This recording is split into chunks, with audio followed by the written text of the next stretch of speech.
podcast was unknown at that time. Yeah. And then so that's when we did Drink Champs again. We said it, we did it, and did people know what you guys were doing though? They called us nerds. Right. Okay. Yeah. What about the hip hop community? Did they think, was there any conversation of N.O.R.E fell off and he's doing this? Yes. Wow. I'm so glad you asked that. I was waiting for this. Right. Yeah. And guess what? Can you see any of one of your favorite rappers without a podcast right now? Tell me about it, man. And respectfully so. Come on. Yes. Listen. Respectfully so. Joe and Jada. Yeah. Is two of my friends. I love them. But I look at them and I say, look at me. Yeah. Did any of look them... Look at me. Hold on, let me finish. Look at me. You can look at Jadakiss's intro and I'm like, that's N.O.R.E's intro. You can look at Fat Joe's mannerism of every time he cuts somebody off. You don't think, who you think he got that from? I just cut you off. You're right. Who you think he got that from? But by the way, this is who I am. I salute that. Yeah. I salute that they took our formula, because if you look at the two most guests that we ever had on Drink Champs, it's Fat Joe and Jadakiss. Amen. I was one of the first to do that. I don't think anybody can argue that though. But they did argue that. But they did. So this is what I'm trying to say. I was one of the first. When I did it, people were saying this is for nerds.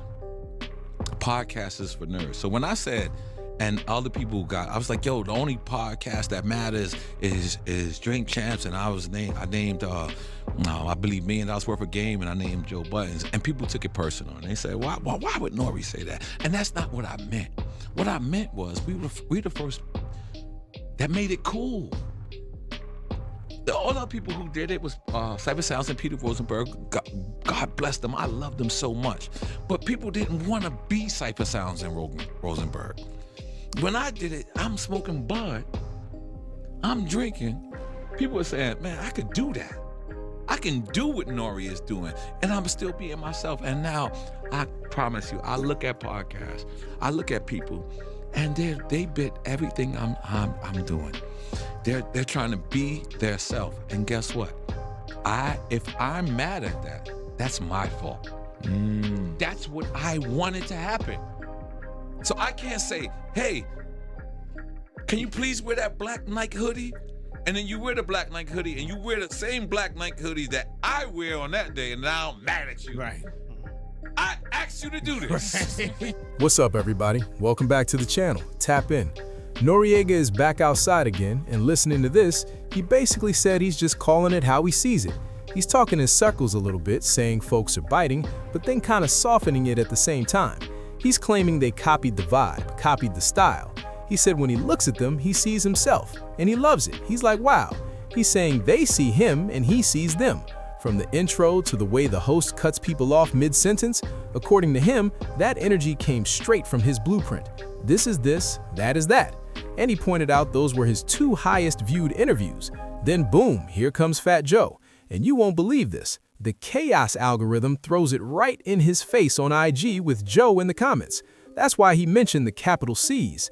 Instagram even showed him Jadakiss liking it. Boy, I'm telling you, that internet algorithm is a monster. It'll drag you through timelines and show you everything you didn't even ask to see. But when I heard him put Joe and Jadakiss in that conversation, I had to pause. Like, hold up, what exactly is N.O.R.E trying to say here? Because their whole setup feels different to me. Maybe I'm missing something. Maybe there was an old clip where they dismissed podcasting or didn't respect it like that, but I'm not seeing it, bro. The formats don't match. When I look at Drink Champs, it's drinks flowing, smoke in the air, everybody relaxed, unpacking their entire life story. Their show feels more like new episode, pull up, quick promo run, artist just dropped an album. It's structured differently. Young guests, OGs, everybody rotating through. When N.O.R.E and them built their lane, it was long-form sit-downs, full career breakdowns, hours deep in storytelling. I never saw all of that as the same thing. And they're not even drinking or smoking over there either. That was literally one of the signature selling points of Drink Champs. So when he ties Joe and Jadakiss into that, girl, maybe I'm overlooking something, but I'm not connecting the dots. And y'all gotta think about it.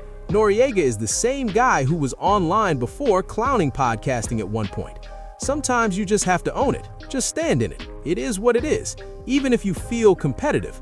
Maybe this is just how it's coming off and you don't realize it, but you were that same dude joking about people starting podcasts. So when you start using words like biting and they're biting me, that hits differently.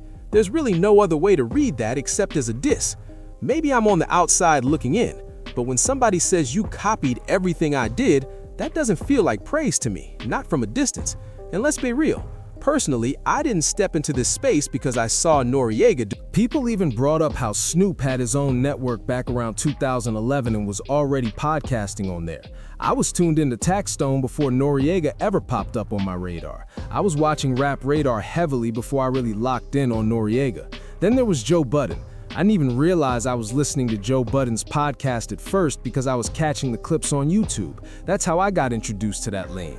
Everybody's podcast journey is different. Somebody might have seen Noriega in Drink Champs and said, that's it, I'm starting a podcast. That spark just wasn't mine.